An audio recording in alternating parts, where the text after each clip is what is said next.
A very good evening. Leading our news tonight, a paper will be tabled in the Niue Legislative Assembly to determine the actions of the Common Role Member, Honourable Terry Koh. This has been confirmed by the Office of the Speaker of the Fono Ekepule. The paper will call on the Fono Ekepule to decide whether or not the veteran politician breached the Code of Conduct of the Members of Parliament by bringing into the chambers a bag allegedly containing marijuana during the March meeting. Given the Fono Ekepule does not have a disciplinary or ethics committee, and this is the first time such an incident has ever happened in the history of the Fono Ekepule, this matter may very likely be referred to the Fono Ekepule House Committee, according to high-level sources.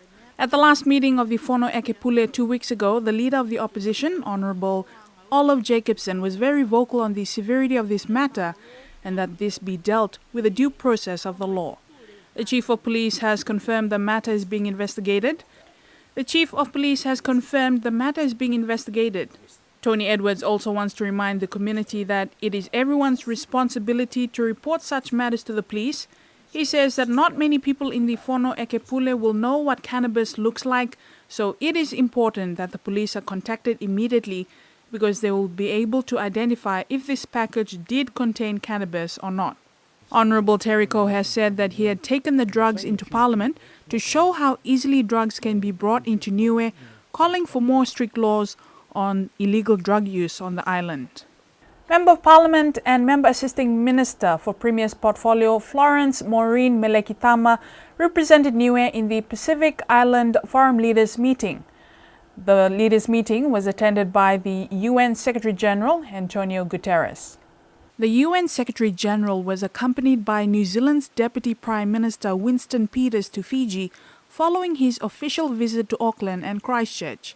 In the meeting, Pacific Island leaders asked the UN Secretary-General to tell the world that the Pacific region was running out of time. Leaders from countries in the Pacific Islands Forum said climate change was the single greatest threat to their region.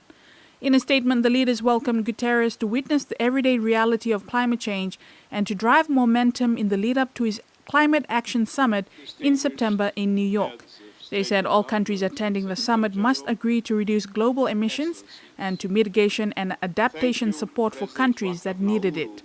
The high-level political dialogue was chaired by His Excellency, the President of Nauru, Baron Wanga. A new crane has been installed at the Sir Roberts Wharf. The new crane, which was installed last Thursday, is expected to boost the operations at the wharf. Delton Tangelangi thanked the team of engineers led by Ian McGee from New Zealand and his 2 technicians who came especially to assemble the crane here in Niue. Ian McGee said that these cranes are usually transported around the world fully assembled. In this instance, Niue presented unique challenges which required extraordinary efforts and work with Matson's shipping company to get the parts to Niue. According to Ian McGee, this undertaking presented unique challenges as it is unusual to deliver a crane of this size and parts and then assemble on location.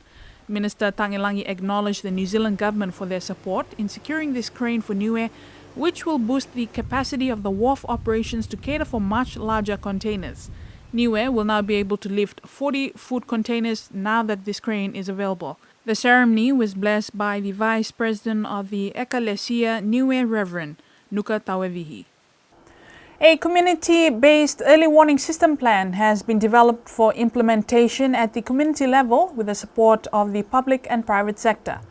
It's a combination of all the work that's been done from last week. So we've held 3 stakeholder consultation, but we've also, in between the days, we've also held one-on-one discussions with partners, government agencies, and other community members from the Boys and Girls Brigade to discuss ways that we can improve and enhance community response to early warning. The core implementing body for key activities under the plan will be the National Girls and Boys Brigade groups to help close the gap on information dissemination and greater education at the community level. Why the Girls and Boys Brigade? At the global level and also at the regional level, a lot of the youth groups are actually voicing this out, and at the recent Resilience Week, it actually came out strongly. The youth voice, where is a youth voice in all of these planning and the planning processes, policy development, but also early warning systems at the community level. The youth and the women, they are the ones who are implementing and are going about, and they're already doing the work, but not integrated into our current structures.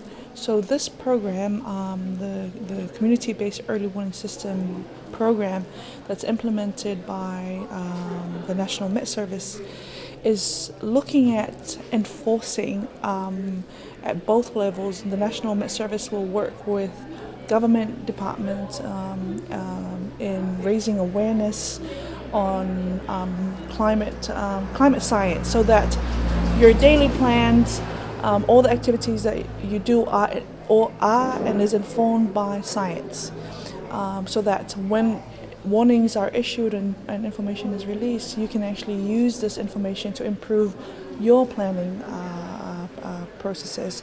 Similarly, at the community level, by working with the Girls and Boys Brigade, we are hoping that it will enhance response to a lot of disasters. The 2-year project activities are highlighted in the plan, with processes set out long-term, integrating traditional knowledge. Met Director revealed the 2-year project ends December 2020. The University of the South Pacific Masters in Business Administration course commenced on Monday with their orientation.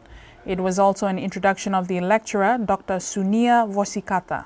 The 2-hour session allowed those in attendance to familiarize themselves with their timetable and Moodle and have class discussions. This is the first time for the Masters in Business Administration course to be taught at Niue's USP campus. And finally, following the Taonga Festival, Niue Arts and Culture Festival, which was held last month, plans have already been outlined for the next festival. In a brief to the patron and premier, organizers outlined suggestions for the 2021 festival, which includes formalizing Taonga Festival Niue Arts and Culture as a formal entity, build village participation and relationships, and expand to international investors. The organizing committee has suggested linking with Air New Zealand Tourism for setup of Taonga Festival Niue Arts and Culture travel packages. Marketing of the next festival is being suggested to already get underway leading up to the year 2021. And that's BCN News for tonight. Thank you for joining us. Have a good night.